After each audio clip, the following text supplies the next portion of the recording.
मध्य rail Mumbai zone के प्रभारी महाप्रबंधक विवेक कुमार गुप्ता ने नागपुर मंडल के अंतर्गत आमला से नागपुर के बीच रेल संरक्षण का निरीक्षण किया। नागपुर पहुंचने पर उन्होंने मंडल रेल प्रबंधक के सभागृह में अधिकारियों के साथ बैठक ली और विभिन्न रेल परियोजनाओं व यात्री सुविधाओं की समीक्षा की। इस दौरान उन्होंने नागपुर पुणे नागपुर वंदे भारत एक्सप्रेस की सफलता का उल्लेख करते हुए कहा कि यात्रियों की बढ़ती मांग को देखते हुए इस ट्रेन में कोचों की संख्या 8 से बढ़कर 16 किए जाने की मांग सामने आ रही है। उन्होंने बताया कि दोनों शहरों के बीच इस रूट पर ट्रेनों की बुकिंग स्थिति को देखते हुए यह मांग जायज है। हालांकि इसे अमल में लाने में कुछ समय लग सकता है।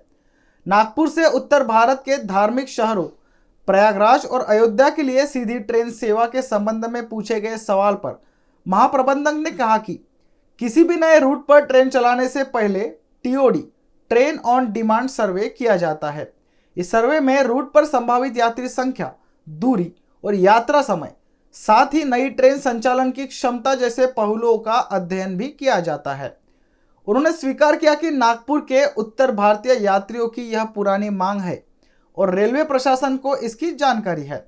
भविष्य में इस रूट पर टीओडी सर्वे कराने के विकल्प पर विचार किए जाने की बात भी उन्होंने कही। आमला से लेकर नागपुर के बीच जो रेलवे ट्रैक है उसका सेफ्टी इंस्पेक्शन किया। उसमें सभी डिपार्टमेंट के जो सेफ्टी एस्पेक्ट्स हैं उनका बहुत डिटेल में इंस्पेक्शन साइट पर जाकर फील्ड में उतर के किया। पीएचओडी की पूरी टीम बॉम्बे से आई थी, साथ में डिविजनल ऑफिसर्स भी थे डीआरएम के साथ, और उसके अलावा पैसेंजर एमिनिटीज का भी बहुत डिटेल में इंस्पेक्शन किया गया सभी स्टेशंस पर। नागपुर और अजनी में जो स्टेशन रीडेवलपमेंट का वर्क चल रहा है उसकी भी मैंने समीक्षा की। दोनों स्टेशंस में करीब 50 to 60% काम पूरा हो चुका है और अभी जो बेसिक वर्क था फाउंडेशन डालने का, प्लानिंग का, डिज़ाइन का, वो ऑलमोस्ट पूरा हो गया है। अब बहुत जल्द दोनों स्टेशंस पर सुपर स्ट्रक्चर के रूप में air concourse, foot over bridge, station building को दिखाई देंगी और मुझे उम्मीद है अगले 1 से 1.5 साल में दोनों स्टेशन में बहुत अच्छी पैसेंजर एमिनिटीज उपलब्ध हो पाएंगी।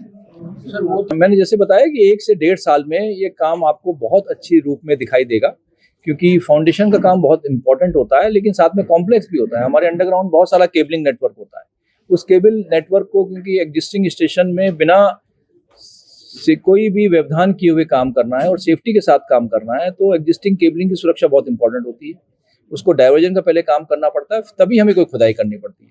अभी हमारे फाउंडेशंस करीब 80% पूरे हो चुके हैं और सुपर स्ट्रक्चर बनाना काफ़ी आसान होता है, वो काफ़ी फास्ट प्रोग्रेस हो जाएगा। देखिए, दिव्यांग जन को कोई भी मदद करना या बुजुर्ग महिलाओं को मदद करना, ये रेलवे का बहुत ही प्रायोरिटी का इशू है और उसको देखते हुए पूरा स्टेशन जो मास्टर प्लान बनाया गया है उसमें लिफ्ट की सुविधा, इस तरह के रैम्प्स की सुविधा दी जाएगी, जिससे कोई भी हमारा सम्मानित यात्री है जिसको इस तरह की आवश्यकता है, किसी भी हेल्प की, एडिशनल एड की, वो उसको मुहैया कराई जाएगी।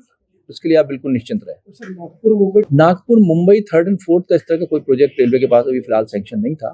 Nagpur Sevagram 3rd and 4th line sanction था, उसमें से सिर्फ एक छोटा टुकड़ा सेलू सेवाग्राम छोड़कर बाकी पूरा हो चुका है और सेलू सेवाग्राम भी इसी साल का हमारा टारगेट है पूरा करने का। उसके beyond Jalgaon Manmad 3rd line का काम पूरा हो चुका है।